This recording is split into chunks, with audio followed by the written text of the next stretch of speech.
Thinking fast and slow by Daniel Kahneman. السلام علیکم ناظرین۔ انگلینڈ کے مشہور فلاسفر اور رائٹر جیمز ایلن کے مطابق ہر عمل اور جذبہ بنیادی طور پر ایک خیال ہی ہوتا ہے، جبکہ امریکی موٹیویشنل اسپیکر مارشل سیلور کہتے ہیں کہ ہر چیز کی شروعات ایک سوچ سے ہی ہوتی ہے، جبکہ سوچ منصوبوں اور حقیقت کا روپ دار لیتی ہے۔ سال 2011 میں مصنف ڈینیل کینیمن نے اپنی کتاب تھنکنگ فاسٹ اینڈ سلو تصنیف کی، جس کا شمار one of best selling books میں ہوتا ہے۔ شعبے کے لحاظ سے مصنف ڈینیل کینیمن ایک اسرائیلی سائیکالوجسٹ اور بیہیورل اکنامسٹ ہیں۔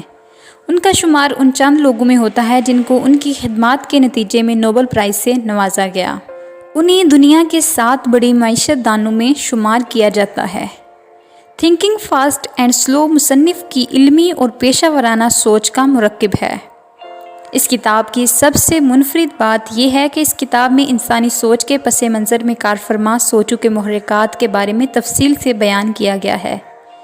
مصنف کے مطابق انسان کے دماغ میں سوچنے کے لیے 2 متوازی نظام کارفرما ہیں۔ کیونکہ زیادہ تر ہماری سوچیں اور آراء آٹو پائلٹ ہوتی ہیں، بقول مصنف کے لوگوں کو باطل پر یقین دلانے کا ایک قابل اعتماد طریقہ بار بار دہرانا ہے۔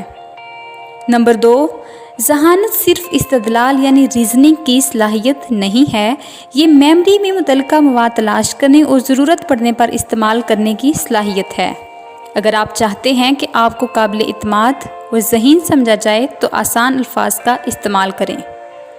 نمبر 3، زندگی میں کوئی بھی چیز اتنی اہم نہیں ہوتی جتنی ہم سمجھتے ہیں، جبکہ آپ اس بارے میں متواتر سوچ رہے ہیں۔ نمبر 4، ہم زیادہ ڈیٹا اکٹھا کرنے میں اپنا وقت صرف نہیں کرتے، اس لیے ہم غلط تاثر بناتے ہیں۔ ہمارا ذہن غلطی کے باوجود جو کچھ دیکھتا ہے اسے بآسانی قبول کر لیتا ہے، اسی لیے لوگوں کو اپنے عقائد پر اعتماد ہوتا ہے۔ وہ زیادہ تر کہانی کے مواد پر منحصر ہوتا ہے، کیونکہ وہ جو کچھ دیکھتے ہیں اسی کے بارے میں بتا سکتے ہیں، چاہے وہ تھوڑا ہی دیکھیں۔ نمبر 5، یہ خیال کہ مستقبل غیر متوقع ہے، ماضی پر انحصار کرتا ہے، کیونکہ اکثر چھوٹے سے تجربے کی بنیاد پر ہم اپنی توقعات کو استوار کر لیتے ہیں، برعکس اس کے کہ اگر ہم چاہیں تو اعداد و شمار کے لحاظ سے ممکنہ چیزوں کو بہتر سے جان سکتے ہیں۔ نمبر 6، ہمیں لگتا ہے کہ ہم دنیا کو بہت اچھی طرح جانتے ہیں، جبکہ اکثر ہم چانس کے کردار کو نظر انداز کر دیتے ہیں۔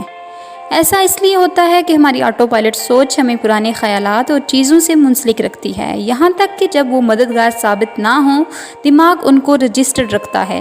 اس لیے جب کسی چیز کی لاگت کا اندازہ یا تخمینہ لگاتے ہیں تو اس کی پہلے سے مقرر کردہ قیمت کے مطابق فیصلہ کرتے ہیں۔